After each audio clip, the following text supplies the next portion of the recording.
Now let's do this! Don't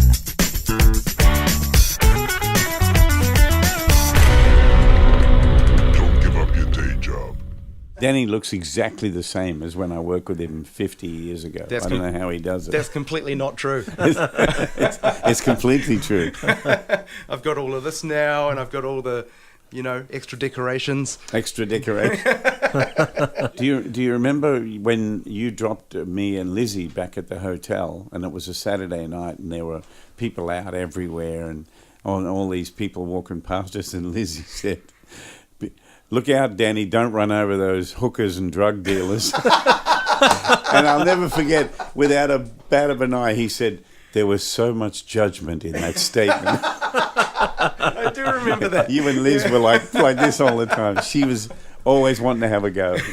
Well, what I'm really interested in is, because we talk to a lot of professionals, creative professionals, and I read that you became a professional musician at the age of 6. Yeah. How did that happen? What is that all about? Well, being a professional means getting paid for whatever your service is. You know, I think. Yeah.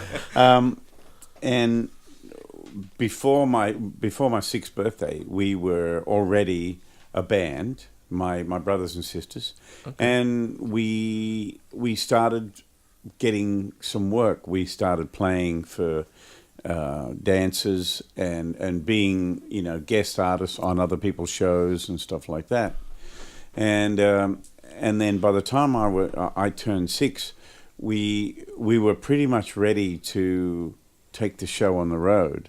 Right. And what the thing that happened that really kind of sealed it was we had entered a band contest, and the prize for the band contest was a television appearance. Right. And because it was hard to get on TV in the early 60s. And anyway, so we won this band contest. We got on the TV show. So I remember that day very well, because as we're driving to the TV station, my father was telling me, if somebody asks you your age, tell them you're 7. And I wasn't, I was 6. So this was the weirdest thing. My father, who would give me the flogging of my life if I told a lie, is now telling me to lie. Yeah, right. So that's another reason why I can't forget that. Mm-hmm. And all the way there, he put it into me. You're 7, if anybody asks you, because it was against the law for anybody younger than 7. 7 was the legal age you could go on TV. Really? How about that? Okay. I don't know why. But anyway, so we played this show called 6 O'Clock Rock. Yep. And, I was fairly animated. The rest of my family were, concentrating on playing their instruments. Yeah. But I was like the front guy. I was much more animated, and whenever the red light came on near the camera, that's the one I took after, And it turned out that there was a television producer visiting Australia from Los Angeles. Right. And he saw our spot and saw the crowd go crazy when we played. And it came up to us and to my father and was, waxing lyrical about our abilities. And he said to my father, you really need to get these kids on the road. People need to see this family. People need to hear this music and all that. And I think my father took that on, and we went back to our little town of Gunnedah, and we sold up our house. And we bought 2 station wagons and a tent and a trailer and some better equipment and all that. And we went on the road. We got what we call a forwarding agent. We got a guy who went like 3 weeks ahead and booked a hall and put up posters and put the show on, kind of thing, and we hoped that people turned up. In the old days, the way that it worked, you couldn't afford advertising, as in newspaper or radio, at our level. So what we would do is we'd send the agent ahead, and he would go into the butcher shop, the newsagent, the grocery store, and he would say, if you put this poster in the window, here's a free ticket for the show. Right. Okay. And so that's what they did. So you'd fill a room too. Well, yeah, you might get, 50 people to your show and there might be 25 complimentary tickets. Yeah, right. You know? Yeah. So it wasn't a lucrative business, let's say. Yeah, the Emmanuel Quartet burst onto the scene and quickly went broke. That's really what happened. And you sold up your house and everything. Yeah. We, several times in my life, I was talking about this on stage last night. Several times in my life, I've risked everything. Yeah. Yeah. And I'm so glad I did, because as scary as it may have seemed, it wasn't that scary to me, because it's like, even if the worst thing happens, I'm still going to be okay. Yeah. You know? Right. Yeah. But by that I mean, like, I was doing well at school. I had good jobs going. I was playing in a band during my high school years. I was teaching guitar 2 days a week. I had a lawn mowing business, and Friday and Saturday nights I played in a band, playing dances and stuff. And I was earning good money. I was very industrious, and I was only 15 years old. You know, and so, but I left all that because I had such a burning desire to go to play with the big boys, to be around people who were much better. And I wanted to I'd heard so much about what was going on in Sydney, and I wanted to be there. I wanted to be with the big guys. You know? Right. And I mean, I really wasn't aware that I was not qualified for that, but that's what I wanted, you know. And I'd already learned by that time how to almost bluff my way through things that I didn't know a lot about. I could make it work somehow, you know. Right. And I'm not recommending you do that, but I'm just saying that's what I could do. Do it every day. I had to be resourceful and make it up as I went along. But back on the family side of things, what was the type of music you were playing? And was it your mum and your dad who were in the other two in the band? You and your brother? No, it was my brother Phil playing lead guitar. Right. It was my eldest brother Chris playing drums. Yep. And my sister Virginia playing the lap steel guitar. Nice. And we were a quartet, and we played music by The Ventures, The Shadows, Dwayne Eddy, Peter Poser. Oh, yeah? Yeah. Right. I mean, we played exciting instrumental music that you could hear on the radio. Yep. And then my sister played genuine Hawaiian music, and we put lays on and Fantastic. and I did the Maori strum. Right. Yeah. Right. And Was it known as that back then, or did you... What's that? Was it known as the Māori strum back then? No, or? I just made that up. Right, okay. Well, was it true that when you first heard the radio as a kid, you didn't necessarily realise there was more than one person playing? Exactly. Yeah. That's how, when I heard The Shadows, I wasn't aware of the bass guitar. Right. So I thought the rhythm guy played the bass part. Right. That's what my little teeny pea brain told me. So you just thought, well, I better learn how to do that then. I learned how to do that. I worked it out. Right. That's like, when you hear a record and you go, how can I make that sound? And so you keep looking until you find what you think is that sound. Yeah. Right. And that's how I learned to play the guitar, Yep. really. Mm-hmm. That was the way it all came about. So you've had no formal training? I've had no training. Self-taught? At all. I don't read a note. I know what I'm doing kind of thing, but I definitely don't have the knowledge of somebody like, Larry Carlton or John McLaughlin. I don't have that kind of knowledge. Theoretical. Exactly. Like Larry Carlton could say, okay, over these changes you could play this mode, blah blah blah, and you could flatten that 5, and you could do, and it would sound good. He could tell you in great detail, like a scientist, how it worked. Yeah. I pick up the guitar and I hear a sound and I play what I think.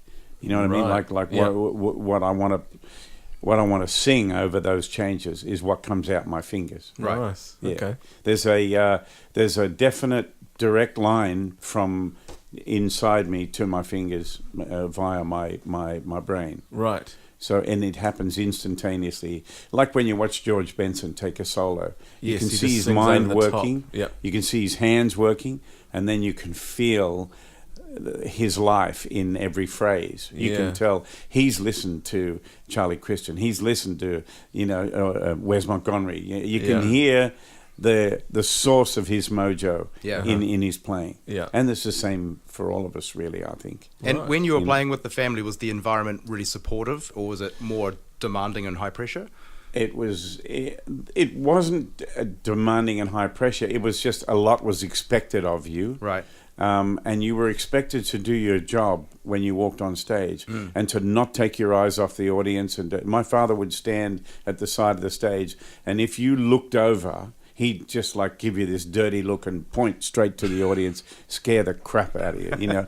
And if you made a mistake, you better leave by the other side of the stage, you know. Wow. Yeah, he was a taskmaster. Yeah. My father was ex-military, so he didn't take fools kindly. No. You know? He was not afraid to put you in your place. Was he a performer? No. Oh. And to tell you that you could be replaced, you know. He used that a lot on me. Right. Well, we'll just have another son. Yeah. he had there were 4 boys and 2 girls. Okay. But my father was crazy about music, and he must have been so proud of us because he waxed lyrical about us. He bragged about us at a nauseating level that was embarrassing, you know. Yeah. And of course, I think because we were simple country folk, you know, I think that my parents and everybody around us saw, you know, that fame and fortune is what we're headed for, and that's what you need. You need to be a star, you know. But for us, especially for my brother Phil and I, we were more interested in playing the guitar and learning new things and discovering new players. Right. And my brother, who's nearly 3 years older than me, was, you know, still is one of the kindest people I've ever met, because every single thing he worked out, his ear was more advanced than me, and he was only interested in lead guitar. He wasn't interested in anything else, just lead guitar. And so he would hear, you know, something like a solo on a Marty Robbins record, and he'd work it out, and then he'd say, "Hey, idiot, get over here and learn this," and he'd show me, you know, and then, you know, the first thing when I grew up and was 18 years old, my brother was like, "Have you heard Jan Ackerman? Have you heard Jeff Beck? Have you heard Led Zeppelin? You know, have you heard Dark Side of the Moon?" You know, it's like my brother was like constantly feeding me. Did he feed you Chet Atkins, or did you discover Chet on your own? I heard Chet on the radio, and I had one of those moments where, when I heard him play, I didn't know what he was doing, but I knew that that's what I had to do. Whatever that was, that's what I had to do. Nice. You know what I mean? It was like, that's your destiny. Yeah. And you don't even know that word at that age. But that's really what happened. And the funny thing was, when I got to know Chet Atkins, and I was sitting talking to him just like I'm talking with you guys today, he told me the same story. He said he was living on a farm in Columbus, Georgia, with his father and his stepmother. And his father gave him a little radio set, a crystal radio set to build. You know, Radio Shack, build your own radio. Yeah. And he put it together, and he got a signal. And the strongest signal was coming out of Cincinnati. And he heard Merle Travis on the radio. And he said, "That's what I've got to do." Shit, that's a beautiful story. What an amazing story. It's true. Yeah. When he told me that, I got chills just like I just got did them right now. Yeah. And there's something like, you know, the circle of life, you know, the Lion King. Yes. You know, well, I grow up, I become king, and then I go back into the ground and the antelope eat me and blah, blah, all that. There's something in that. Yeah. And there's something to do with our lives and our destiny. Mm-hmm. And I think people who find what they're meant to be doing and don't go getting distracted by all this other stuff that's going on around them, you know, the grass is always greener scenario. If you stick to your mission, somehow your life is much more fulfilling instead of always desiring something else. You know, like when I was in my mid-30s, I'm 62 now, and I'm finally growing up, you know. Right. But when I was in my 30s, I had like an epiphany, and I just realized one day, you know, I've got to stop worrying about not being as good as this guy, and not you know, being a different creativity to this person, and I'm never going to be an actor like Tom Cruise, or I'm never going to be a drummer like Dennis Chambers, or you know what I mean? Yeah. I stopped all that, and I said, I have to concentrate on being me the best I can. Right. What can I get out of my own whatever gift I have? Yeah. How can I make the most of it that will benefit everyone else, and give my family a good life? Yeah. Because the bottom line is, you've got a daughter now. Yeah. You've probably got 3 coming. I don't know, but it's up to us to hand on a better world than the one we came into. Yeah, that's and, right. and that's not only just the environment; it's everything else as well. Yeah.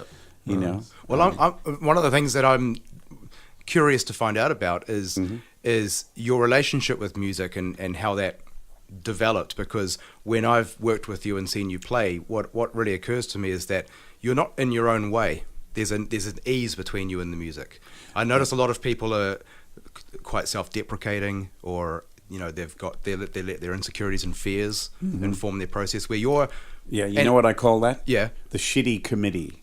And they're the ones who are inside your head, right, telling you are not that good. So how did you get that committee out of your head? The committee is still there. I just put them in their box. Right.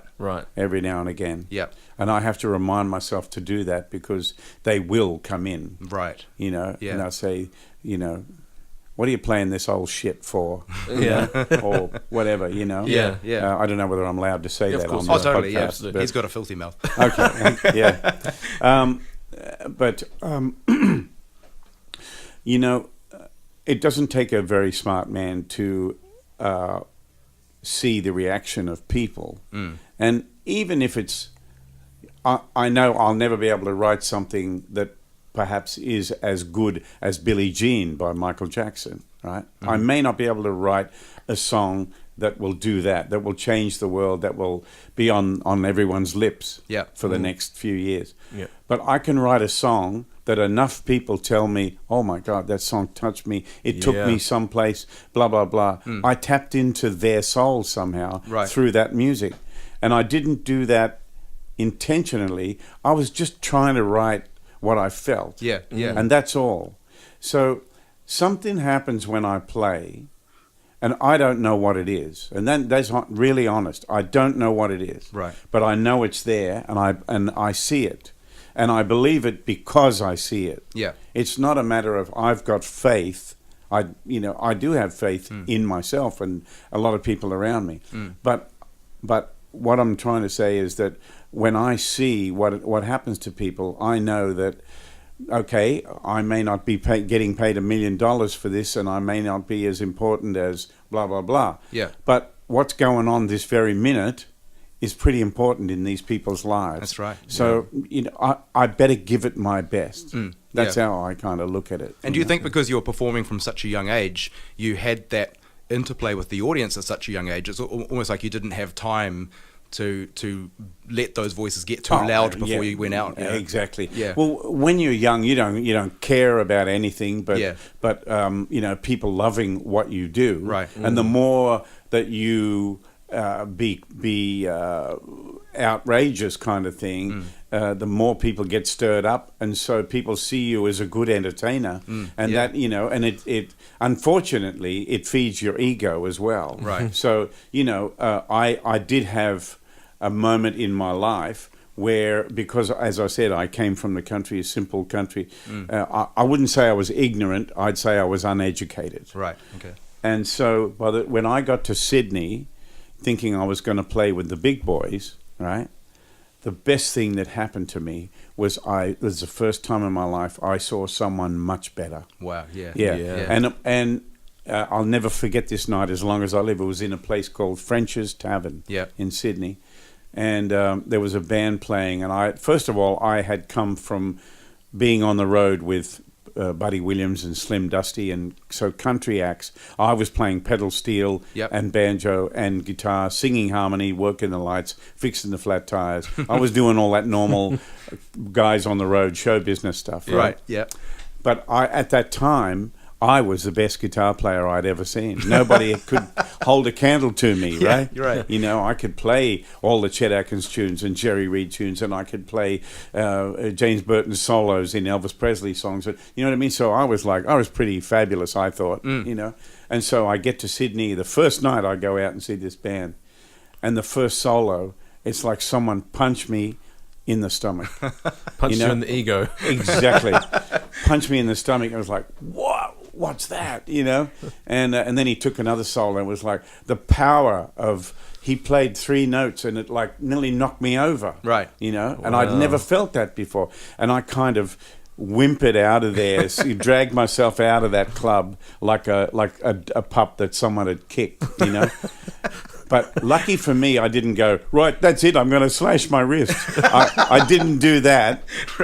I said to myself, well, Jesus, you got to get to work. Yeah. Right. It's time to get working. You're not even doing anything, you know? Yeah. And it was a moment that slapped me in the face. Right. It was a great moment. And that's something that's always stood out to me about you is how hard you work. You know, I remember just you're constantly playing whenever we would stop for coffee or stop at the airport or, you know, you'd whip your guitar out. Yeah. I think this might be the first time I've seen you without your guitar. Yeah, it is. This is the first time I've left the hotel without a guitar. Right. Because you didn't mention bringing it, and I thought, you know, I won't assume to bring it. Yeah, no, fair enough. Yeah. Yeah. But I mean, a lot of people who, when I have conversations about you, talk about how talented you are, and they talk about you in a way almost as if you're a mystical figure, some sort of godlike. And I always say, well, he is amazing, but you're looking at someone who's worked very, very hard. And continue to do that. Yeah. Yeah. I mean, there's a what's the word? There's a dilemma in my life, and I've always lived in that dilemma, and I'll tell you what that dilemma is.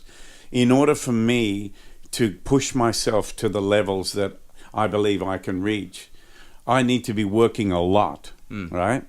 I like to work. If I've got a day off, it's like, hooray, I got a day off. And then it's like, oh, shit, I haven't got a show tonight. Right. You know what I mean? Yeah. Right. So I'm like, oh, great, we got a good schedule. I've got today off. I can read the paper and have a cup of coffee and chill out. Yeah. But within about 10 to 15 minutes, I've had enough of that. I'm ready to play a show, you know? Right.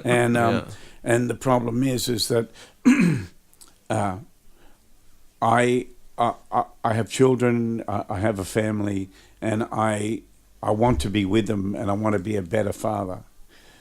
But I'm so concerned about my playing and what I'm doing in my career that I need to be working a lot. Yeah. And so I have to live in that dilemma of a big part of me wants to be home with my family, but there's something strong that's forcing me to do what I do. Right. It's like I'm called to do it and I can't not do it. Yeah. And it's a bloody dilemma. Yeah. You know, Yeah. and when I was younger, I would drink to that dilemma until it quietened down. I would drug to that dilemma until it stopped festering, and you know. Yeah. And then eventually I realized that all that stuff is just masking it. Why don't I face it and look at it and talk about it? Yeah. And it was a great moment for me. And it was good for my health and my family and all that. And you know, I stopped trying to destroy myself little by little. You know, and when you get that sense of freedom of like, you know, just give everything the best that you can, then it kind of sets you free. You know, it's the same principle as you know, when people say, how does it feel to be the best this or the number one that, blah, blah, blah. And it's like, never, ever think of that stuff. Right. Because you start thinking that way, you're going to be carrying it like a huge weight on your shoulders. Yeah. You know, and you never want to do that. I want to walk out on stage and know that if I do my best, then that's what I do. The audience will like it, I think. And I'll please myself if I give the audience a great time. If I don't play well, I'm only mad at me. You know, It's like, but I have to move on from that and say, I'll try again tomorrow. Yeah. You know, you have to do your best, but sometimes your best doesn't come up to where you feel you could be. But, hey, I'm not a machine. Well, I remember once I asked you actually when we were in a van somewhere, and I said, was your goal to become the best? And your answer was beautiful, and I've told so many people. Your answer was, no, I never tried to be the best. I always tried to be slightly better than yesterday. Yeah. And I thought that's a perfect answer. It's true. Yeah. Yeah. Because it's realistic goals, isn't it? It is. The way that I've expanded on that is if you try and be the best, you spend the whole time failing. Exactly. Yeah. You're measuring yourself against something that's not real or not obtainable. Yeah. Well, when you travel as much as I do, you'll realize that the world is full of better players than you. Yeah. But I play my way. I play my songs. I'm just really grateful that people like it, and I can have a good life doing what I do and trying to make a difference in people's lives, right? If I had to be in competition with somebody, I would fail miserably. Right. But I don't have to be. Music is not a competition. Do you mean it's you a would- spiritual experience. Do you mean you'd crumple under the pressure? Or No, I mean someone would come along and just wipe the floor with me, easily. There are technically much more brilliant people than me out there. But I like playing my songs. I like playing the way I do. Yeah. And there's something innate in us that, we need to be looking with gratitude in our heart of what we have. Yeah. I'll never play the guitar like George Benson or Al Di Meola or Django or anybody. I'll never be able to do that, but I can do what I can do, and that has to be good enough for me. When you said earlier, you said about you went to the Sydney nightclub and that guy played 3 notes that just kicked you in the chest. Exactly. He only played 3 notes. That's right. Probably not technical, but it's the way he played them. And, it was how deep it was. Exactly. Why did that note against that chord make me feel that way? Right. Yeah. What the hell was that? Right. That's what struck me. Yeah, so you're delivering your music your way, and people connect with that. That doesn't, you might not be as good a player as El Di Meola or Django, but there is something about the way you deliver your music that connects with people, and that's if you can learn that and come from a point of humility with that, and don't strut around like a rooster expecting everybody to bow, then I think you're gonna enjoy doing your thing. Well, I think competitiveness doesn't work in music. Right. I don't like the reality shows for that reason. Right. I mean, it's hard, isn't it? I always say to people, would you race paintings? How can you say like, would you dance to architecture? Exactly. Right. But, because if you think about someone like B.B. King, he never really played anything that complicated. No. But what he played was B.B. King. Exactly. Yeah. Exactly. And who's to say that that's better or worse than Jeff Beck? Exactly. Jeff Beck there's no one like Jeff Beck. No, that's right. And you shouldn't try and be Jeff Beck either. No, because there's only one. That's right. And that's it. There's only one of you too. That's right. We should all be trying to find our own voice. Yeah, exactly. I mean, the interesting thing is when you go on, let's say YouTube or Facebook or something, you see all these clips of people sitting down, shredding or playing complicated stuff, and I always think that's great. But what's the next step with that? Yeah. Like, are you trying to make a living, or are you trying to entertain? Like, well, I remember at one of my workshops. I was talking about songwriting and how important it is that your songs tell a story and go somewhere, and that when you play, people can feel what you're feeling, And a guy came up to me and he said, "I just want to be a jazz guitar player." right. Right? And I could tell by his demeanor and the guitar he was holding that he wanted to be like Herb Ellis and Barney Kessel. He wanted to play chordal melody and all that kind of stuff. Yeah. And I said to him, "Do you want to make a living playing the guitar, or do you want to just play chord melody and be a jazz guitar player?" Yeah. And it wasn't an insult. It was I was trying to shake him to reality.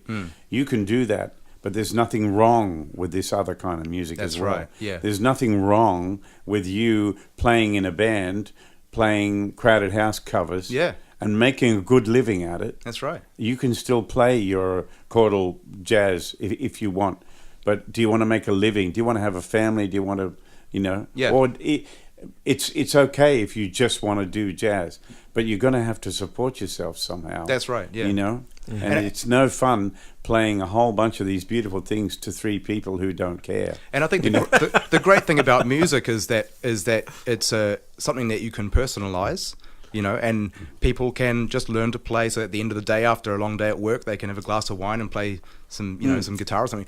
You know, you can play music on your own terms. You can decide to make it a career, or it can just be a hobby, or it can be a way that you interact with your friends. You know, I think it's just about getting your mind right about what you're trying to do. Yeah. You know, and if you want to make it a career, that changes the whole dynamic. You know, you can't necessarily. Well, I suppose there are exceptions, but trying to make a career in a very narrow niche is going to be very difficult. Yeah, I mean, even somebody as successful as Jerry Reed in his time, and he's gone now. But you know, even him, as good as he could play, as good as he could sing, as good as he could write, he still had to have letters of recommendation from Chet Atkins. Right. So the record company would know he's actually good. Really? You know what I mean? Yeah. Isn't that they couldn't bizarre? tell on their own. Yeah. They couldn't listen to it and go, oh, that guy's really good. Guy's unbelievable. You know? Yeah. So, you know, like some of the greatest musicians I've ever seen, no one will ever know.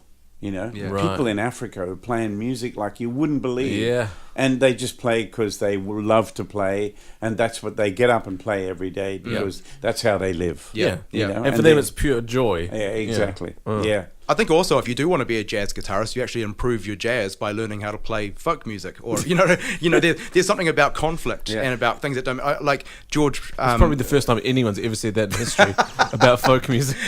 But in the way that George Martin, you know, came from a different direction to produce the Beatles, he wasn't a typical rock, classical, you know, and all that. Yeah. Well, you know, Martin Taylor is as you know, a great guitar player and a very, very funny man and a man of great experience. He's a person you should talk to sometime because he's such an interesting person. But, you know, he has a great way of looking at life through his instrument, and he calls his guitar the poverty box. You know, here's a guy with a beautiful car and a great house in Scotland with a gold Rolex on his wrist. He's a major success. Right? Yeah. If you want to look at material goods, Martin Taylor's one of the most successful people I know.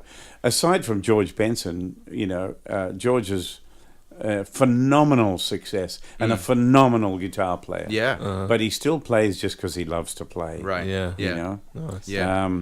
And all that sort of stuff, you know. Well, you surprised me in a conversation, and this sort of where I was going with the conflict thing. Well, not conflict, but just coming from different angles. Yeah. Because I asked you once about trying to be a great guitar player or something, and you said, I don't know if you still agree with this, but you said, I don't really think of myself as a guitar player, I think of myself as a songwriter. Yeah, I'm a songwriter who plays the guitar. Right, and I thought that was beautiful because it was around the same time that you first played me Questions.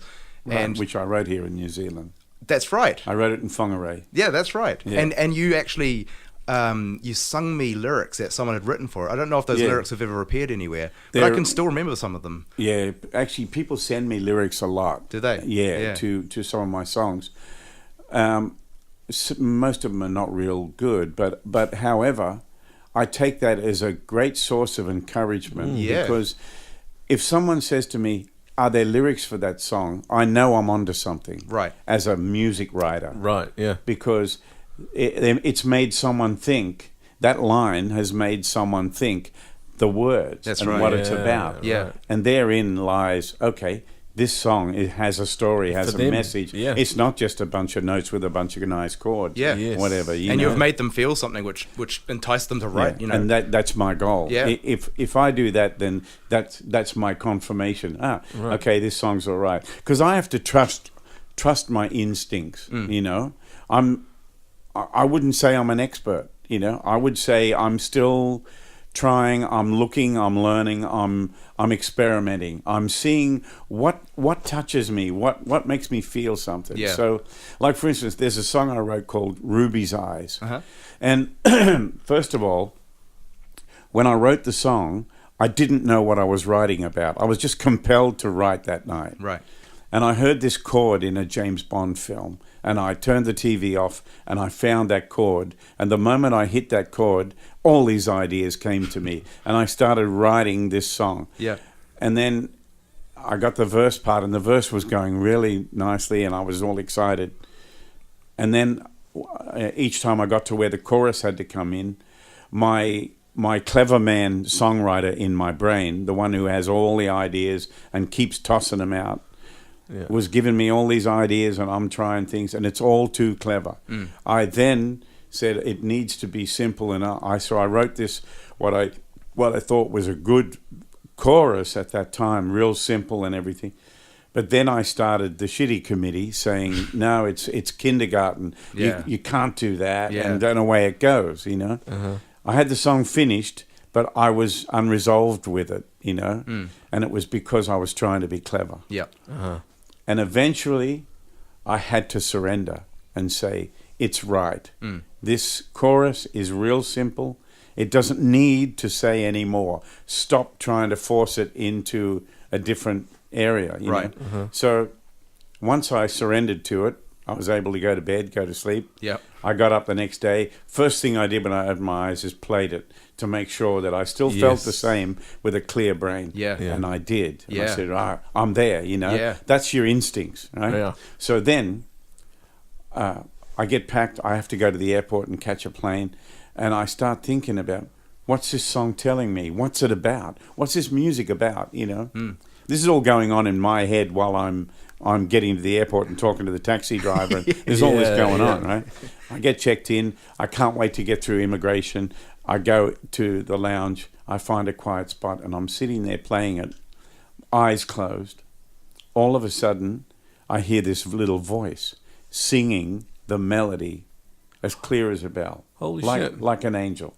And I opened my eyes, and there was a tiny little girl standing in front of me, looking up, swaying from side to side, going la la la la la la la la la, singing the melody that I just written. That's amazing. And she's looking at me. My first thought was, "Where are your parents?" I'm a stranger in an airport playing a guitar, and you're standing right in front of me. Yeah. And of course, her parents were sitting back, and they were watching everything. As soon as I looked at them, they went like that. Don't worry, it's okay. Yeah. So I then looked at her, and I kept playing, and she just kept looking at me and moving from side to side. And then eventually, I said to her mother, "What's your daughter's name?" And she said, "Ruby." And I thought,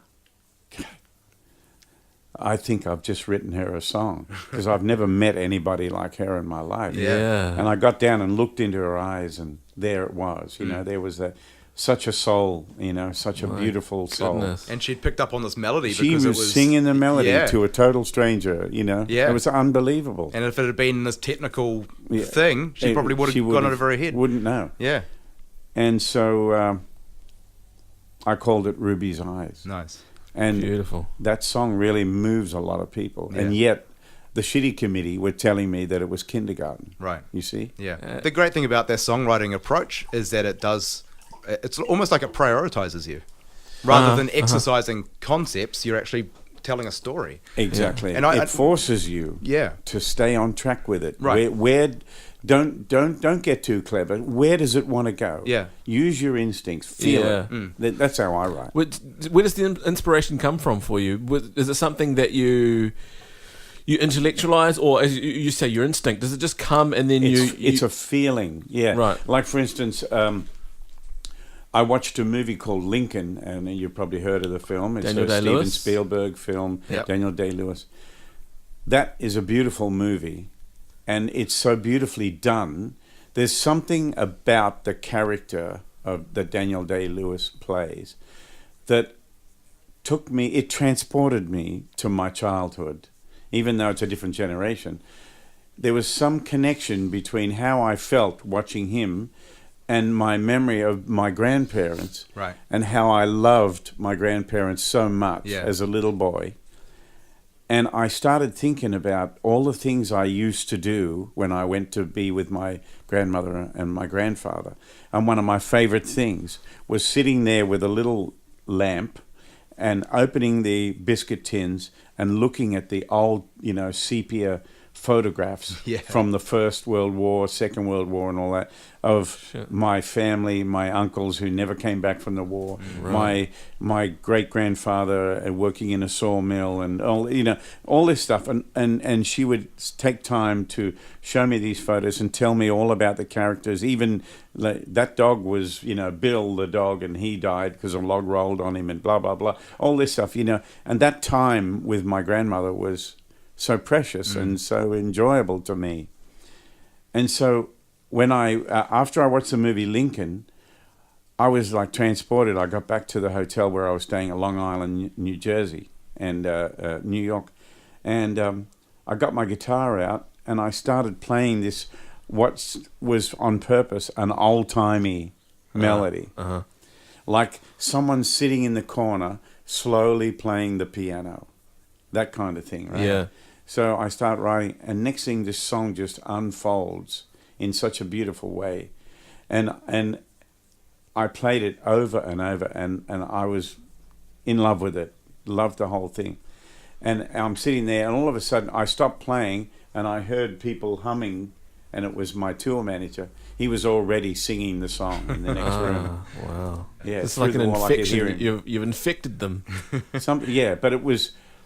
If I didn't do it in that moment, feeling that way and being transported by that film, that inspiration may have just gone down the river, and nothing may have come of it.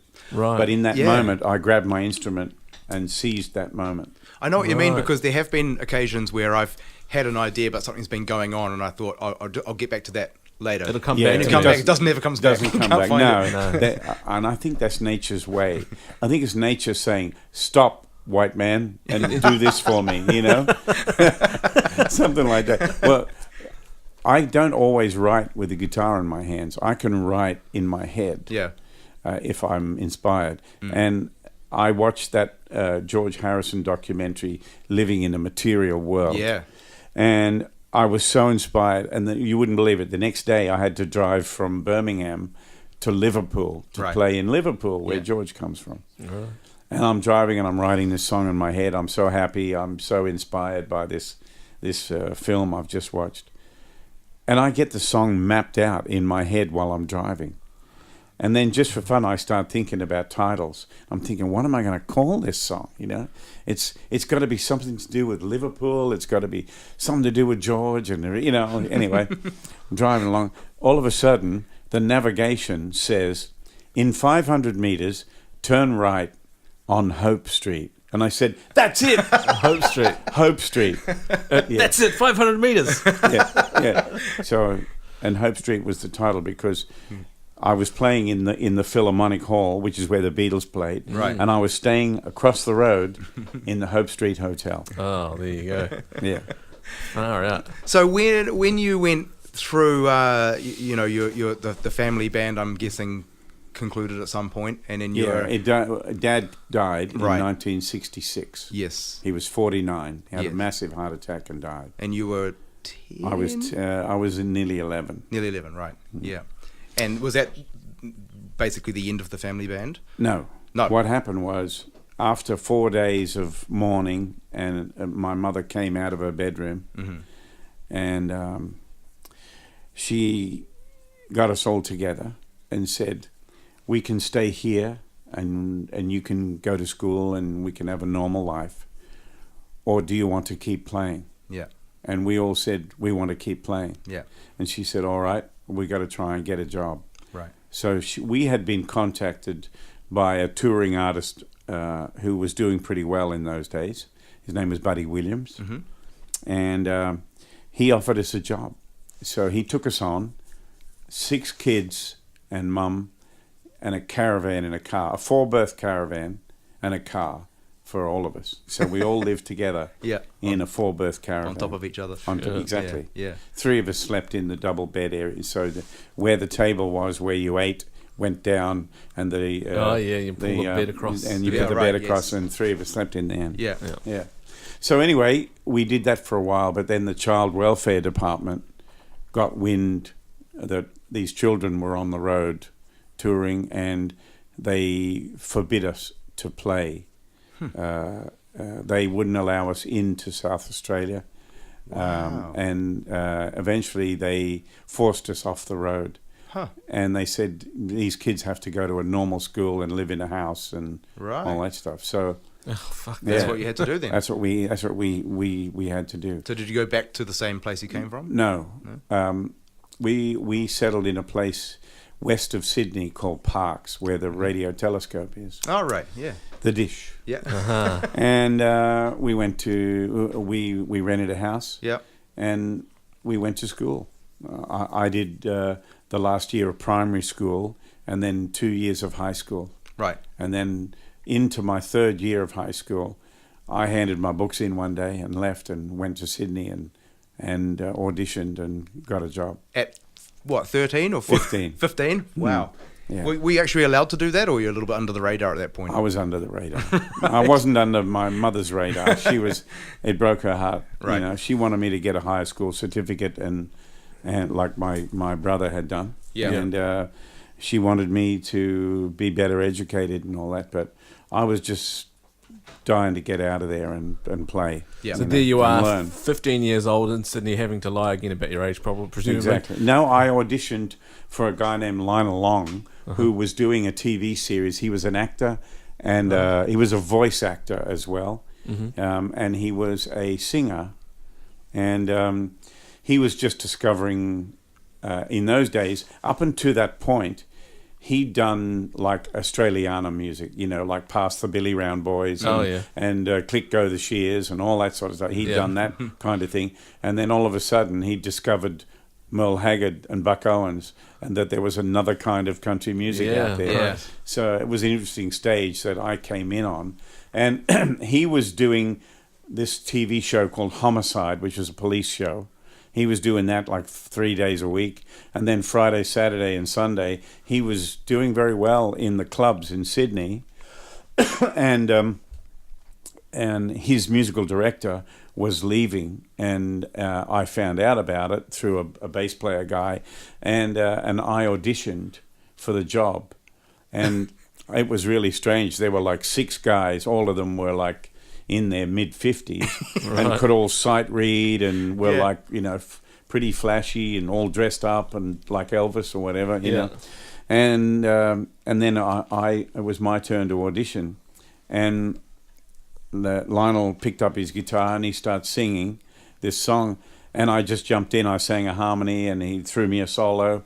And he just looked at me and said, "Well, shit, you've got the job." Just like that. Forget the other guys, you know. Nice. Yeah.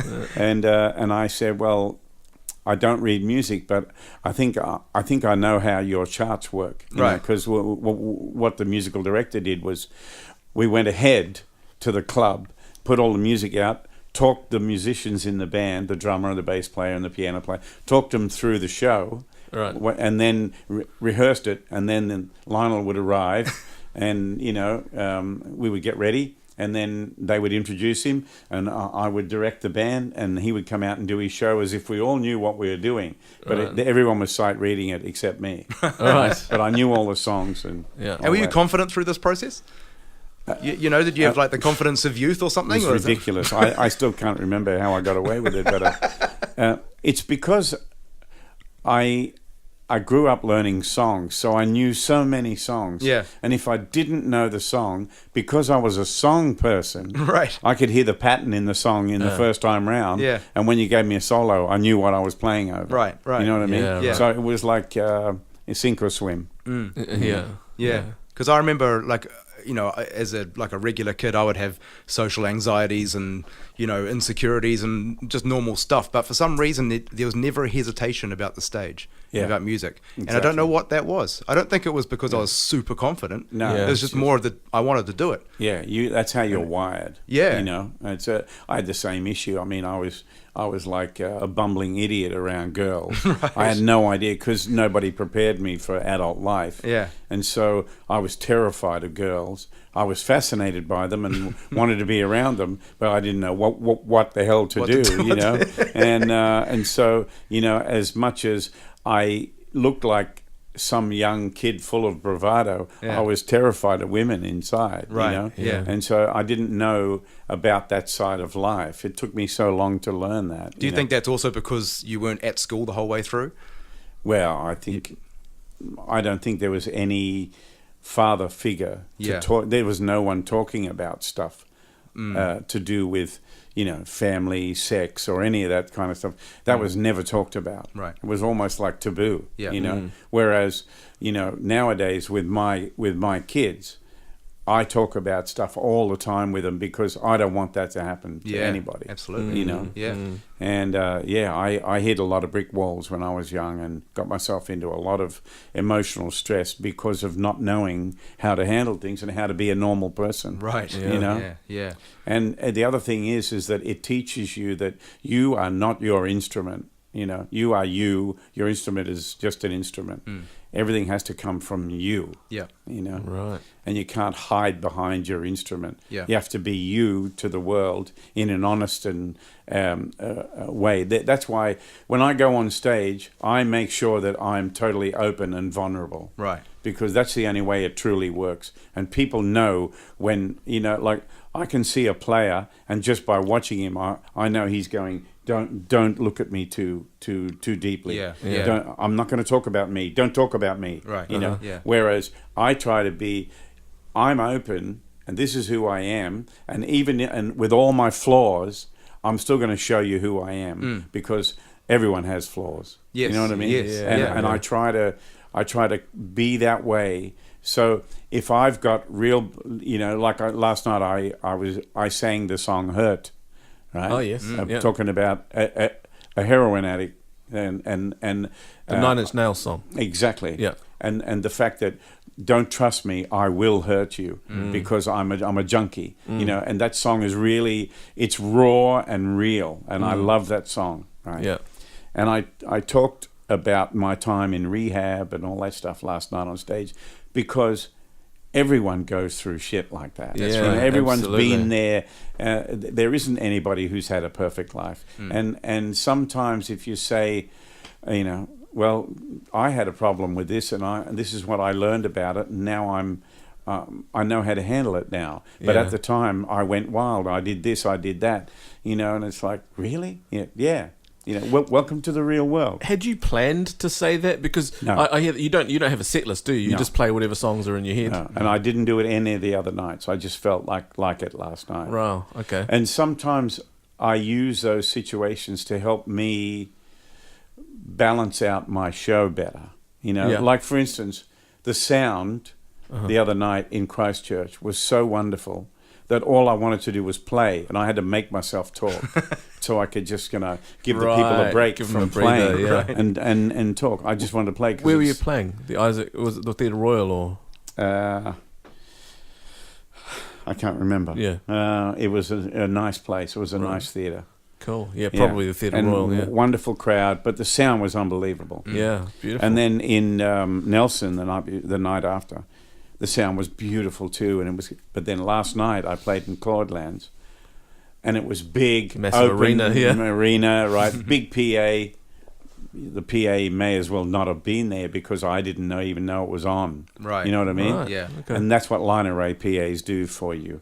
They're great for the audience and they're no good for the artist because you Right. get nothing from them. Yeah. Yeah. Right? Okay. So I was playing to a pair of monitors in front of me, which they're only there to help me hear the front on the note and make sure everything's accurate. Yeah. Yeah. Yeah. So I had to stop feeling like I was on an island and playing to nobody. Because the audience were actually having a great time, but the shitty committee were giving me a hard time about how crappy it was. And so in order for me to stop and get in tune with everything, I had to talk about stuff that was personal. And that helped me get through that show in a more soulful, honest and real way, rather than head down, try to play well. Yeah. I remember a night we played, there was terrible sound in the venue. I was the support act. I went out first and I struggled and struggled and struggled. And I tried my best, came off stage and you went on and just, as far as I could tell, you were having a great night. And I'm like, man, I wonder if it was me. You know, I wonder if I was just in a bad headspace or something. Right. And then you came off the stage and you'd been smiling and, you know, doing the whole thing like usual, never missing a beat. And you came off the stage and the first thing you said to me was, man, that was tough.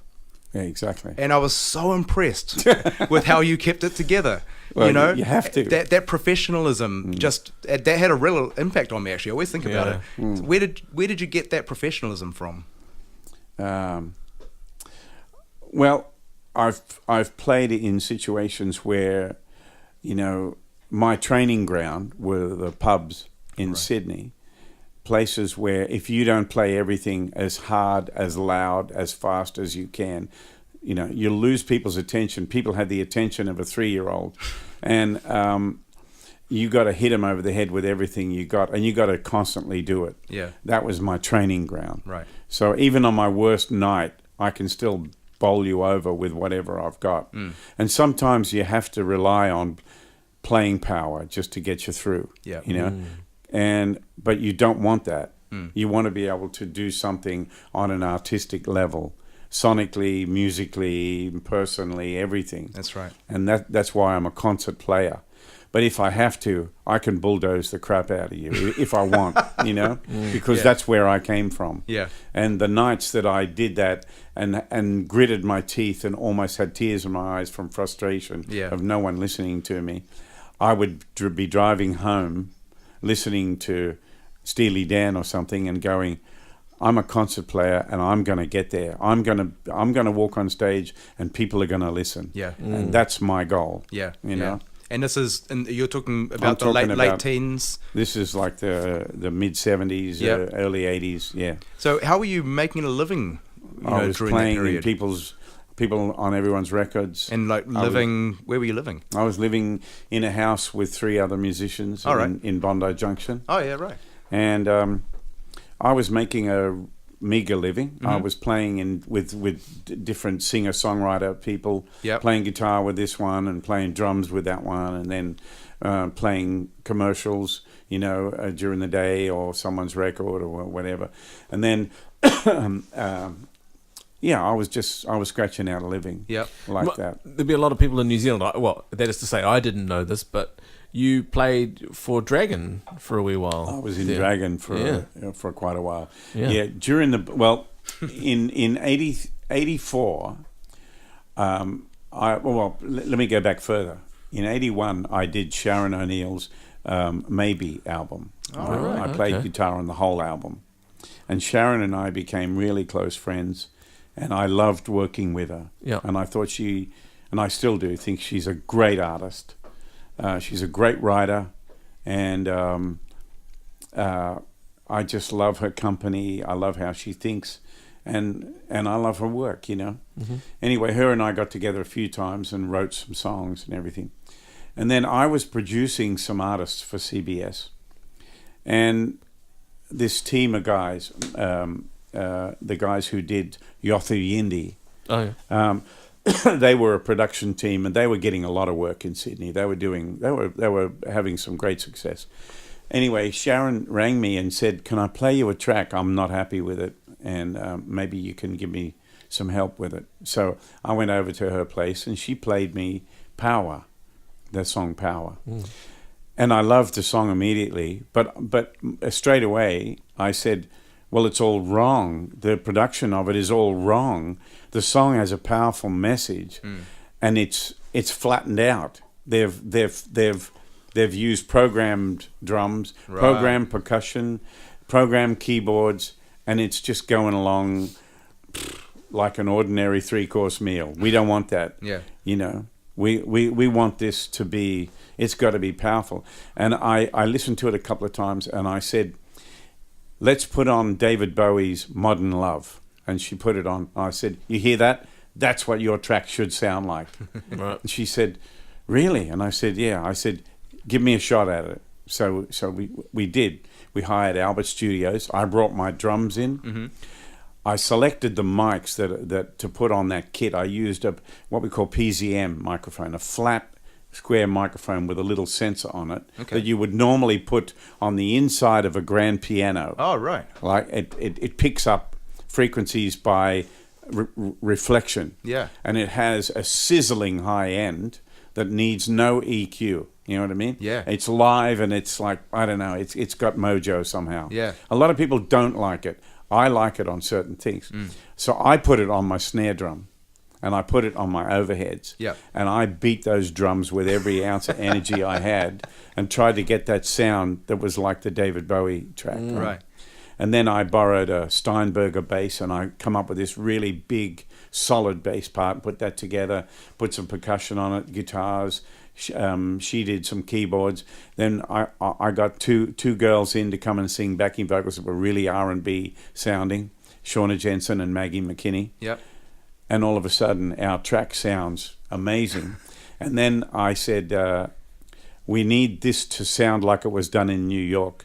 So let's get a New Yorker to mix it. Yeah. So, and there happened to be a young guy who was working in Sydney, I think he was doing InXS or something like that. Right. And I said, he's going to cost a lot of money, but it's going to be worth it. Let's have him mix it. So we did. And it was a top 10 record. It really launched her further up the ladder, you know? Yeah.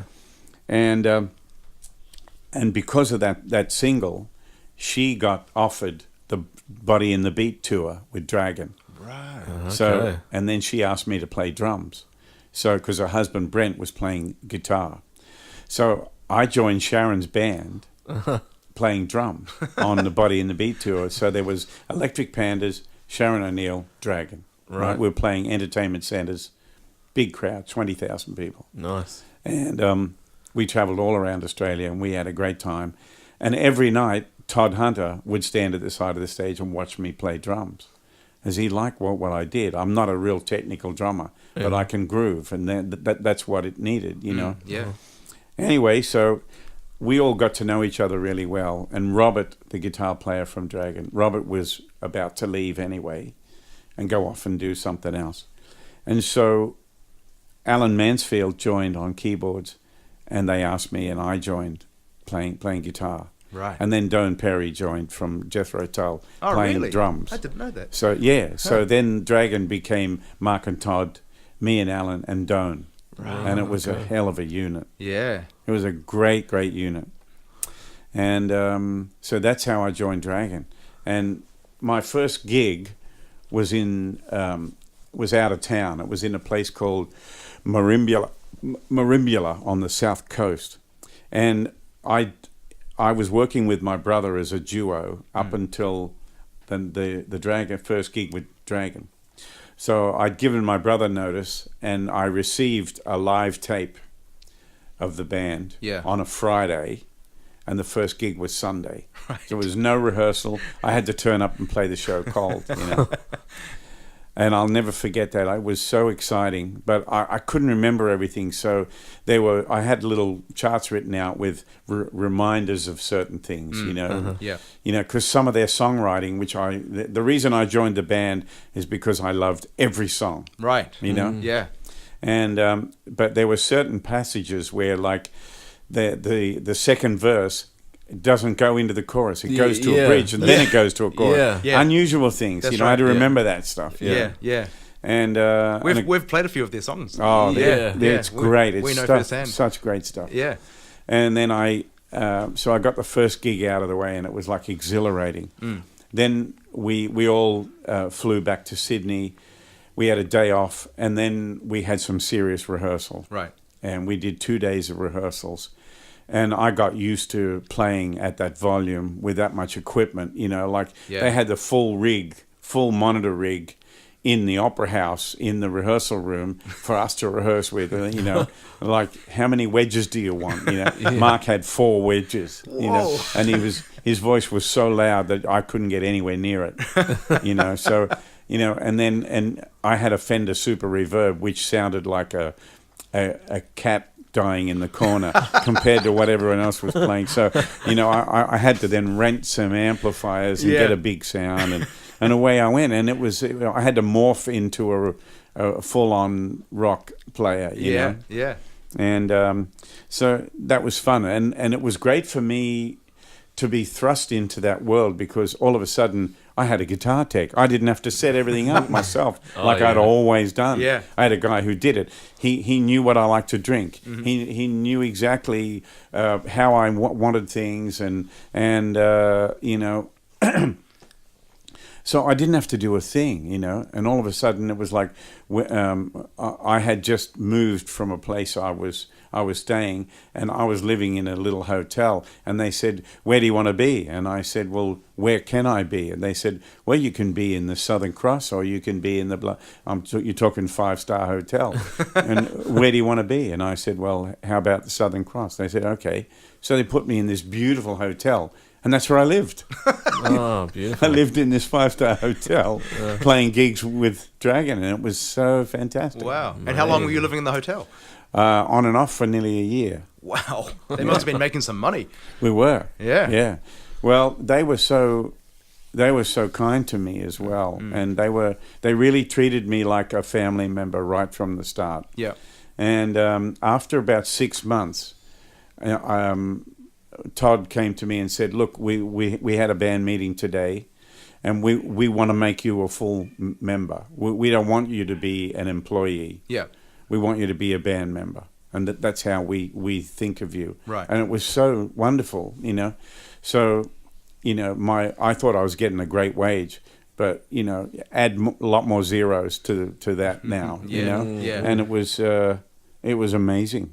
It really was. Right. And then, you know, we're playing a show in Shell Harbour Workers Club, and we come off stage, and our manager, Steve White, had driven down from Sydney, and he was standing at the side of the stage, like doing this sort of, you know, dance, like he was really happy. And I said, "Steve, what's going on?" And he said, "We're going to New York to record, and you're coming with us." Yeah. And that was when we did Dreams of Ordinary Men with Todd Rundgren. Which studio was it? It was up in Woodstock. Oh, right. It was Todd's studio called Utopia. Oh, yeah. I think I've heard of that place. Yeah, and we did all of overdubs and stuff at the power station in New York. That place is legendary. Oh, it was incredible. Yeah. But so he said, "You're going to be away for 2 months doing this album, and I've negotiated you a deal," and blah, blah, blah.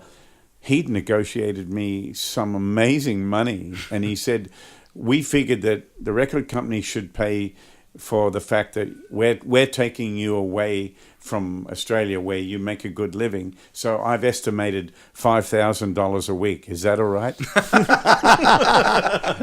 And I said, "Yeah, that's about right." Jokingly, "Yeah, that sounds about right." And he said, "Good, it's done." Right. So I went over with the band, and we stayed at the guest house near Todd's studio up in a place called Woodstock, New York. And it was the middle of winter, and there were snowflakes as big as a 50-cent coin, you know. And it was surreal being there. And Todd was so great to work with, Todd Rundgren, as well as Todd Hunter. And every now and again, we'd all take off down to New York and have a couple of days, you know, going to see musicians and bands and stuff, and party on a bit, and come back to work. And and it was great. And then we got back to Australia, and it just got better, you know. Mark and Todd loved the Michael Jackson, Paul McCartney video, Say, Say, Say. Yeah. And that was a guy named Bob Giraldi. Yeah. And so we wanted to have Bob Giraldi do our video, and lo and behold, that all happened as well, you know. So we then get the album out. The album gets into the top 10. We're on every TV show, and we're touring around doing Dreams of Ordinary Men. In 1987, we get offered the Tina Turner tour of Europe. And it was 36 dates all around Europe. And she was the biggest touring artist in the world in those days, in 1987. And it was an amazing experience, you know. We were playing in Paris one day, and in Luxembourg, and then somewhere else, and then, you know, every big city in Germany. 65,000 people a show. Wow. We were coming out as a total unknown band. Yeah. We were called Hunter in Europe because we now were with Polygram, and they marketed it us as a New Zealand band called Hunter. Okay. Why not Dragon? Because there was another band in Europe called Dragon, apparently. Okay. And that was a great tour. Yeah. It changed our lives a lot, you Yeah. know. But when we came back to Australia, we were ready to kind of, you know, really step up the promotion of the album. Right. And we got called to a meeting at the record company, and they dropped us. They literally What dropped the us from the hell? label that day after all this work. What kind of bullshit is that? Exactly. They dropped us from the label and, you know, tore up the contract virtually. Did they say why? Yeah. Yeah, Was it- I found out because I went back to London to actually Sharon was in London recording her album Danced in the Fire with a London producer, and she wanted me to play on a couple of tracks. So I went to London just to hang out there and to work for Sharon on a couple of things. And the guys from Polygram in London found out I was there and took me to lunch and told me that the whole project was a tax deduction. And once they'd spent, you know, $1.5 million or whatever, they'd reached the point that they were supposed to spend, then they just dropped the whole project. What? That was because of your fee to go to New York. You Was you all pushed them that over money. the mark. That's why they were so flexible. Todd Rundgren, Yeah. blah, blah, blah, that whole thing. Huh. It was them getting a tax break, you know, spending this amount of money because they had to spend it. That's shocking. Well, that's what happened. That's Yeah. reality. Yeah. You know, and I only found out because they told me the truth. So what did the band do? Well, Dragon kept going for a while, and Yeah. then I eventually, what was going on was Mark was becoming continually dissatisfied with all that, Yeah. and disillusioned about the whole thing, and so his heart wasn't in it anymore, I don't think, and I was booking myself at clubs like the Basement in Sydney and doing 3 nights and selling it out, just me. Right. You know? And this was like the writing was on the wall. It's time for you to get going. Do your own thing. Do your own thing. Yeah. Were you playing solo electric or acoustic? Or I was both, playing or? solo acoustic, and I had a band as well. Right. And I played band stuff as well. Yeah. But, you know, in those days, I kind of took the reins of everything. I took control of my life Yep. in those days, kind of thing. And I had a bit of money behind me, so I spent the money on myself. I invested in myself. Yeah. So what I did is I said to the Basement people, who were really good people, I said, I want to do 4-sheeter posters. And they said, oh, that's going to cost a lot of money, and we only do that for international acts. Right. And I said, I'll pay for it, but I want 4-sheeter posters, a big poster with you know, and I want to do Monday, Tuesday, Wednesday night. Yeah. And instead of a $5 ticket, it's a $12 ticket. Yeah. You know, oh, we've never charged $12, so let's do it. You know, and so I kind of took charge. Fantastic. And it was a little hard because they were trying to resist me. They were trying to say, you can't do this, it won't work, and in our experience. But that was a jazz club, so they were dealing with jazz people who didn't draw a crowd. Right. I was drawing a crowd. Yeah. So I said, let's just do it. And it paid off big time. And probably part of that also, because you're backing yourself, you raised your perceived value. You know, if you believe in yourself and back yourself that way, people tend to start believing in you too. Well, right? I could sit here and talk for hours about how I have invested in myself Yeah. all the way, and how important that is. You know, if you're not willing to, you know, invest in yourself, then no one else will be either. Exactly. You know, Yeah. I remember the times that I was trying to save money enough to get an airfare so I could go from Sydney to Los Angeles, spend 3 or 4 days, get inspired, come back, write more songs, be a better player, Yeah. blah, blah, blah, learn, save up and go and do it again. Right. I did that hundreds of times. Where Okay. I would fly into LA, I would get myself booked at the Baked Potato. Yeah. 30 people would come and see me, but it's a start, you know, and it would cost me money to play there. Right. But I needed to do that to get going. Have And you ever eaten one of their potatoes? Yeah, it's good. It's amazing. Yeah, it is. I couldn't get through a whole one. Right. Well, you know, the other thing is people don't realize is that there have been many times in my life where I made the decision, do I have new strings or do I have dinner? Right. Yeah. That's Yeah. been many times. Yeah. And what do you care about? I care about how good I sound. Okay, let's have the strings. No dinner. No dinner for you. So the music industry's changed so much since those days. Yeah. Where is it? Where do you see it at the moment, and where do you sort of see it going for people who want to do music as a living or a career now? Well, it's. Let me first say that the internet has been great to me, and I knew nothing about YouTube because I'm a caveman. You know, I didn't own a computer until 1999. Right. Yeah. And it was a little old. P. What do you call it? HP or a Commodore 64 or something. It was a little old thing. Anyway, A laptop? it wasn't a laptop. It wasn't a laptop. All right. No, and I knew nothing about But it. you were traveling the whole time. How could you possibly have a desktop? I had it at my house. Right, which you were at like once a year or something. Anyway, I start getting booked in places like Sweden and Norway and Denmark, and my first time there, and the show's sold out. Right. And it's like my agent rang me and said, "Can we do 2 shows in one night in Stockholm? Because the first show sold out." And I said, "I'm thinking it's probably 150 people." Yeah. I said, "How many people?" And he said, 650. I said, "How's that possible? I've never been there." He said, "I don't know, but they've got a waiting list, and the promoter wants to put on a second show. Can we do it?" And I said, "Yes." Right, so I flew into Stockholm and played the first show, and the audience were totally wild, and they were totally on to everything I was doing. And I said, "How do you know about me?" And everybody sang out, "YouTube." And I said, Right. "What's YouTube? What's that?" So, idiot here. Okay. I then went and looked on YouTube, and there I am with, Guitar Boogie, 1,600,000 views. I was like, what the hell is this? So I didn't know about it. And people were already on to what I was doing in places I'd never been. Right. And that's what the internet did for me. Had you not? I thought you had already been playing a lot throughout Europe up before then, because you must be talking about when did YouTube appear? 2005, 2007, something like that, Something like that. yeah. So you're talking Yeah. quite recently. Yeah, that's right. But I remember when we first met, you were already touring all over the place. I was. Yeah. Yeah, but there were new territories that I Right. hadn't been to. Okay. And I went from playing, I remember the first time I played in Norway, I had to play in a bar. Yeah. Yeah. And it was in a small acoustic, typical what people call an acoustic gig. Yeah. Is a bar in a Irish pub or something in the middle of Norway, in the middle of Oslo.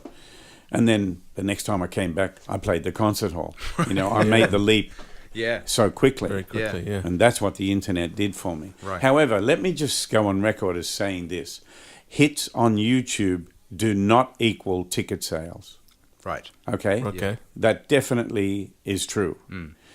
Because I have friends in the business who shall remain nameless, but other guitar players who have many more views than me, and they cannot get more than 300 people where I'm getting 1,000 to 1,200. Right? Yeah.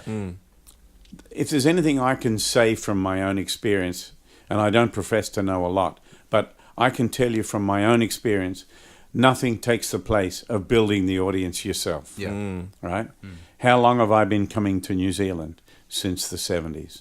I've been playing shows here every couple of years since the 70s. Yeah. I've built an audience. Every time I come here, I'm willing and ready to go on radio, on television. Doesn't matter how many times I come here, I still go on TV, because what you need to know is that people are still discovering you, and that there are so many people out there who haven't a clue who you are. Yep. And if you're lucky enough that they see you, they go, "Wow, who's this guy?" And it's like the guy sitting next to them may say, "Don't you know he's been around for so long?" But there's still people like that, you know, and you've got to realize that it's important for you to give the audience everything you got when you go out there. It doesn't matter how many times I've played in Auckland, which is probably hundreds of times.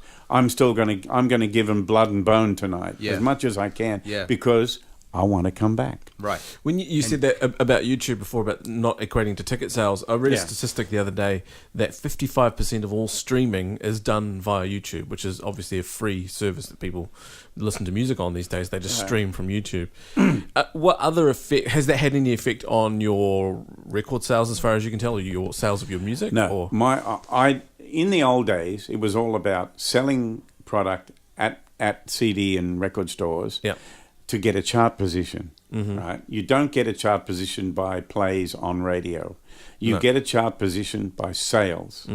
People think it's the other way around, and it's not. Yeah. So that's why in the old days, doing in-stores, meeting people, selling product at the CD store, being willing to meet people, get a photo, sign it, blah, blah, blah, that has a big effect on the chart. Yeah. Yeah. And also doing all the major TV shows in a row to create a sudden awareness. You've got a new album out. You're doing the Today Show. You're doing the Midday Show. You're doing AA Saturday. You're doing Good Morning Australia. You're doing the Breakfast Show. Blah blah blah. Yeah. A week later, you're in the chart. Yeah. It's not brain surgery. Yeah. It's this is how you market. Yes. This is, record companies know that, and promoters know that. Yeah. And artists should know that. Yeah. Yeah. When, like for instance, I've got a tour of Australia starting this week coming. I play Perth, Melbourne, Sydney, Brisbane. I finished my Asian tour, and I had 5 days where I could have laid on the beach in Thailand and had a little break, but I didn't. I flew into Sydney. I did radio and television every day. Right. Yeah. I'm fairly well known in Australia. I could probably sell 1,500 tickets in Sydney if I wanted. Right. But I still do the promotion because there's still a lot of people who either don't know you're coming, or have never seen you before, or need to be reminded. Generations. Yeah. And it's important. A lot of artists are not willing to do that. They'd rather sit on the beach and have a break, work on their tan, and then go to work. Live the lifestyle. Yeah, you can do that, and I have done that. But it doesn't matter who you are and at what stage you're at.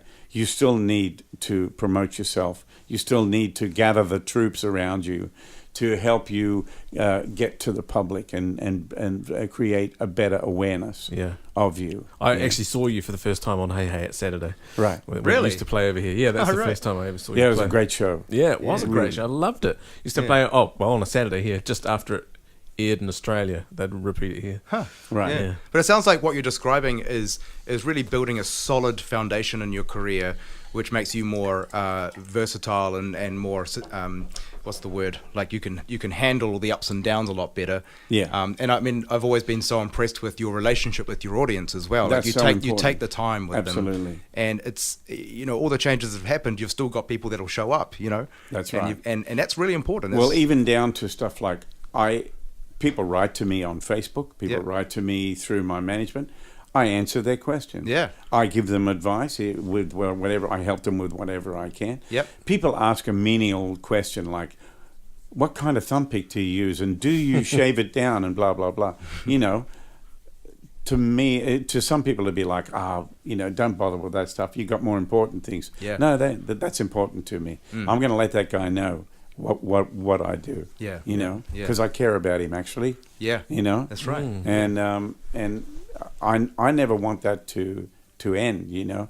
I was at the movies. I was telling Danny before. I was at the movies the other day with my wife, and we were sitting there. And just before the film started, I leaned over and I said, "I'm doing something that Paul McCartney can't do." And she said, "Really? What's that?" I said, "I'm sitting here in a movie cinema with everybody around us, and nobody takes any notice." Yeah, right. Isn't it wonderful? Because a guy like Paul McCartney handles his fame so well. He's an expert at it. Yeah. And I love him and respect him and admire him more than you could ever know. But I feel sorry that he can't just go down to Starbucks and hang out and have a coffee and talk about Hofner basses. You know what I mean? Yeah. Which is probably what he'd love to do more than anything. Right, yeah. Whereas I can go down to Starbucks with my friend and get our guitars out and sit and play in Starbucks in Nashville. And people love it, and some people gather around and sit and listen, and it's a different level. Yeah, and it's really, really wonderful. Do you feel like you've been successful? I mean, what's your version of success? Well, let me hear from you first. What's your version of success? I think just being able to do what you want what you love to do. There you go. There you go. That's successful. And That's a good answer, isn't it? Yeah. yeah. What about you, Danny?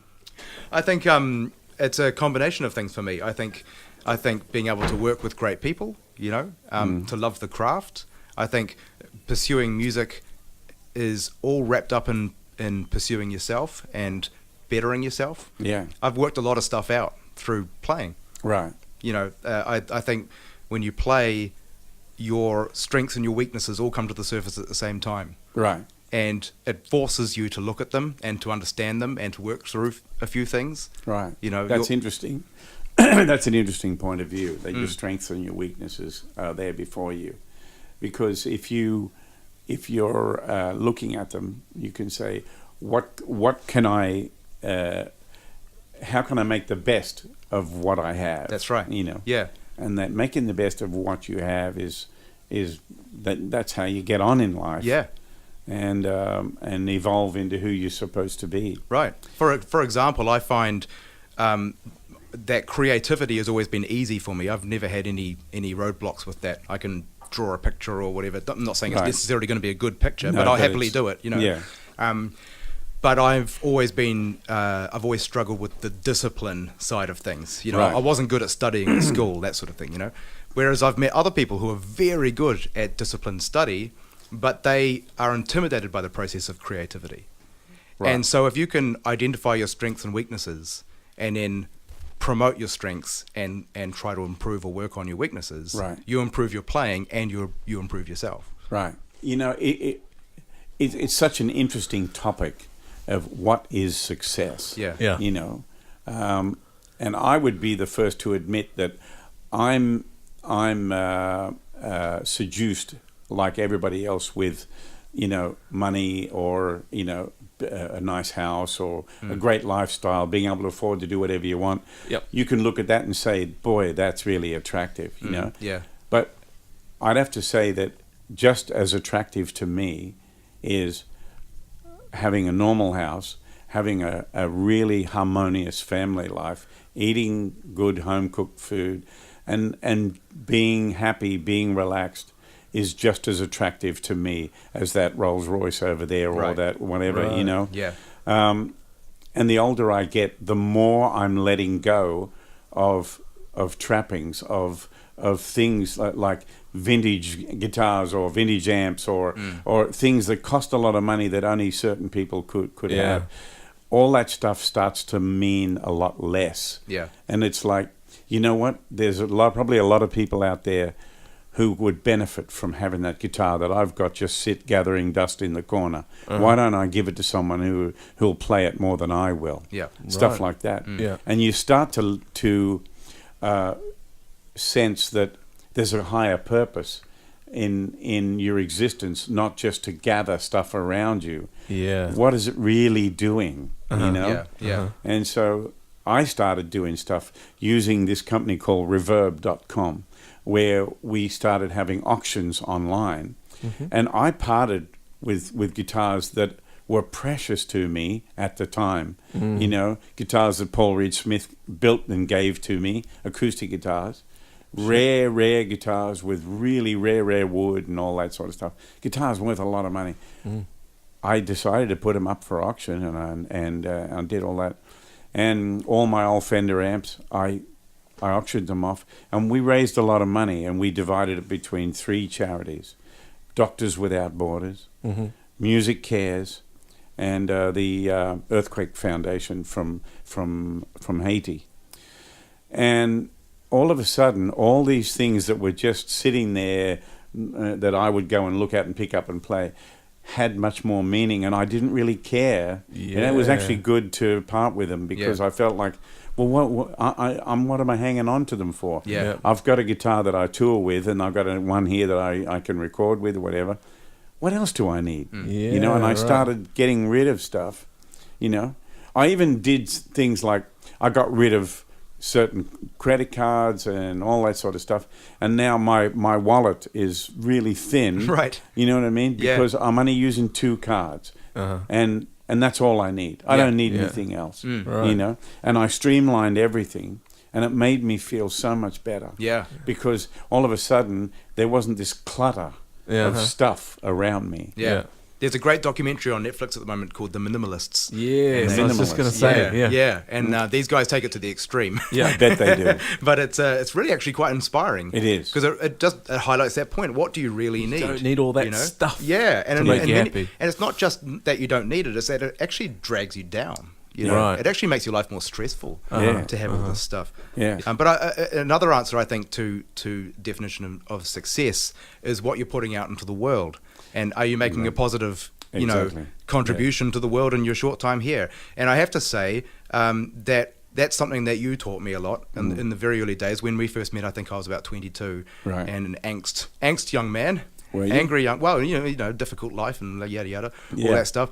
But you were so, I knew that you had challenges in your life, and I knew that it it's not like you had just breezed through, but you loved life. Yeah. And you never let me off the hook for being down. You know what I mean? You were caring about it, but it's like, come on, let's go out. It's sunny. Let's go for a walk. And that has stayed in my head ever since. Yeah. Well, it's so important. Yeah. And actually, what we have is today. And, you look out the window and it's sunny and it's beautiful and we're in a great place. We are so lucky. Yeah. We're in a great place. Yeah. We're in New Zealand. The air is beautiful. The food is great. Yep. The lifestyle here is so wonderful. Don't take it for granted. Absolutely. And it's easy to sit in front of your computer and take in all the crap that's going on and let it affect you. Yeah. And it's a terrible thing. And there is a lot of misery in the world, and most of it is brought on by the people who are miserable. Right. That people do it to themselves. Yeah, true. Yeah. And it's so easy to stop and look around you and go, wow, I'm still here. I got my health. Yeah. I've got great friends. I've got a good life. I should be appreciating it. There's an old saying, show me one unhappy, grateful man. Show me one. Yeah. And so that's it. I mean, I could easily say, well, I'm not as rich as George Benson, or I don't have the kind of crowds that you two have, or whatever. Radio don't play me, or I can't get in a movie, or blah. I got grey hair, whatever. You could find a million things to complain about. Right, exactly. But who really cares? Yeah. I'm very happy because at my age I've got a good job, and I'm fascinated as to what can happen next. Yeah. What's around the corner? I don't know, and therein lies the fun. Right. I don't know what could happen. Yeah. So, but I better show up. Yeah. And I better dress up. Be there for and it. I better do my best. Right. Yeah. And there are the 3 principles that I live by: dress up, show up, and do your best. That's the mantra. Brilliant. That's really beautiful, and thank you so much for your time. It's been so insightful. Thanks for asking us to come and yak. And anytime you're in New Zealand, we'll do it again. Well, I feel like there's hours and hours and hours and hours more we could talk about. Well, it's a funny thing, but the world is full of people who value their own opinion, and that's bullshit. Yeah. And I can tell you that, and it's getting worse. Right. I'm just like so stunned and amazed at how brutal people can be towards each other with words. That's so right. And you just can't listen to that stuff. Yeah. Don't take any notice of it. People are going to criticize you and you for talking to me today. Oh, no, and then people criticize me because I'm a happy guy and I'm successful, so there must be something else going on. And I remember because I'm not Dwayne Allman and a heroin addict and all that sort of stuff, then I'm not a real musician. And there are some people who think that way. Yeah. And they will spit venom at you at such a level. Like I was playing in Macon, Georgia, which is where the Allmans are from. Yeah. And Dwayne's friend, who has his equipment still, came down to the show because he really respected me and showed me Dwayne's gold top Les Paul that he used to play and gave me a play on it, and it was beautiful. Yeah. But it's not the Holy Grail to me. It's a gold top Les Paul from the early 60s. Yeah. And I loved what Dwayne played. He was brilliant. Yeah. But it's still just a gold top Les Paul. Yeah. And they're all, it's just a hunk of wood. Yeah. But, anyway, I was very proud to play it and everything. And somebody took a photo of me playing it. And my manager put it up on Facebook. And people wrote in saying, you're not worthy to hold that instrument. You don't even deserve to shine his shoes. Jesus. And they really cut me deep, But of course, it didn't affect me because I don't give a shit about what you think. Yeah. You know what I mean? Trolls, It's not my business what you think of me. If I start worrying about that, I'll crumble like the dog in the cartoon. Absolutely. You know what I mean? Yeah. Uh-huh. So you can't buy in to that stuff. That's right. People who criticize can't, and those who can do. And isn't it amazing how you can hear like 50 compliments and one negative comment will just cut you in half? Isn't it exactly. amazing? So you just, you got to get past all that stuff. Yeah. And so, I always tell young people, everybody has an opinion, and maybe you don't need it. Yeah. Just listen to yourself for a minute. Right. If you're a singer-songwriter and you want to sing your music to people, you want to get your message out there, and you're really honest about it, and you really feel you've got something, have a listen to someone who's done it really well and been really successful at it. Yeah. Listen to their stuff and say, is my stuff anywhere near as good as that? Right. Don't listen to the guy next door who says, you should be playing like blah, blah, blah. You should be doing this and you'll never be as good as that or whatever. Don't listen to that stuff. Yeah. Stay on track, Nice. Believe in what you're doing and strive to do it on a level that is comparable to someone who's really gone before you and showed you the way. Absolutely. Yeah. Absolutely. You don't have to compare yourself to them literally, but use them as a gauge, as a bar. Yeah. Uh-huh. Yeah. And because there are some people who set the bar so high that no one's going to write a song like Elton John. No one's going to write a song like Stevie Wonder. There are going to be other people who write in a different way, and that's why art is so. You can't compare art.